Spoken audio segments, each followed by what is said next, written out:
কালকে থেকে এই লাইটটা আর বাবু ছাড়ছে না, রাতেও এটা নিয়ে শুয়েছে, সকালবেলা এটা নিয়ে উঠেছে। বাবুদের এইসব হরকতিগুলো দেখে না আমাদের ছোটবেলার কথাগুলো মনে পড়ে। আমরা যখন ছোট ছিলাম এরকম বাবা মার কাছে কত কিছু না আবদার করতাম, বাবা মার কাছে পয়সা থাক বা না থাক কত কিছু না আবদার করে বসতাম। বাবা মা না দিতে পারলে বাবা মার মনে যে কষ্ট হবে যে আমার বাচ্চাটা চাচ্ছে দিতে পারছি না, সেটা তখন বুঝতাম না, এখন ঠিক বুঝতে পারছি। যাই হোক বন্ধুরা, অনেক কথা বলে ফেললাম, অনেক কথা বলতে বলতে অনেকগুলো কাজও কমপ্লিট করলাম। যে দেখো ছোট বাবু কিসের জন্য রাগ হয়ে বসে আছে, ওর বাবা ডাকলো একদমই গেল না, তো আমি একটু ওকে নিয়ে আদর করছি। আমরা যে এতই হতভাগা, দেখো আমাদের সাথে সাথে আমাদের বাচ্চাগুলো, আমরা যেমন কেউর ভালোবাসা পাচ্ছি না, ওরাও তেমন কেউরই ভালোবাসা পাচ্ছে না। এমন যে দাদু ঠাকুমার ভালোবাসাও পাচ্ছে না, যদি পাচ্ছে সে বাবা মারই ভালোবাসা, আর কেউরই ভালোবাসা পাচ্ছে না, কাউকে দেখতেও পাচ্ছে না। ওদের মুখের দিকে তাকালে এক এক সময় স্তব্ধ হয়ে যায় যে এই বয়সে আমরাও কত দাদু ঠাকুমা দিদা দাদুর কোলে কত ঘোরাফেরা করেছি, ওরা তো কেউর ভালোবাসা পাচ্ছে না, কারোর কোলেও উঠতে পারছে না। তো আমরা বাবা মা হয়ে যতখানি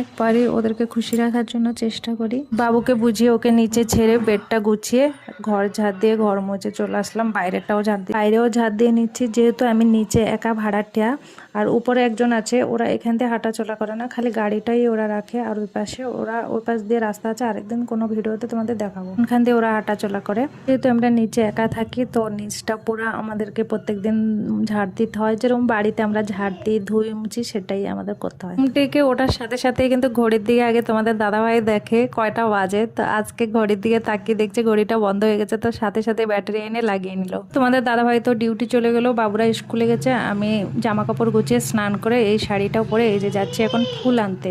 একজনের বাড়িতেই যাচ্ছি ফুল আনতে, যেহেতু আমাদের বাড়ির পাশে ওনারা ফুল ব্যাপার করে, তো উনি সকালবেলা ফুল নিয়ে বেরিয়ে চলে যায় অঙ্কেল, তো এই আন্টিটার কাছ থেকে ফুল কিনে নিয়ে যায়, 2-3 দিনে একবার কিনলে হয়ে যায়। দেখো অনেকগুলো ফুল দিয়েছে, 20 টাকায় একদম অনেকগুলো করে ফুল দেয়। দেখো ফুল নিতে এসলাম, কি ধরিয়ে দিচ্ছে সেলাই করার জন্য। আমি দোকান করার থেকে আমার কাছে আর দোকানে যায় না, আমার হাতে দিয়ে দেয়, বলে তোমার দোকান দূরে, তুমি নিয়ে যাও সেলাই করে দেবে। বাড়িতে যেয়ে পুজো করে খেয়ে আমি যাব দোকানে। ভিডিওটা এখানে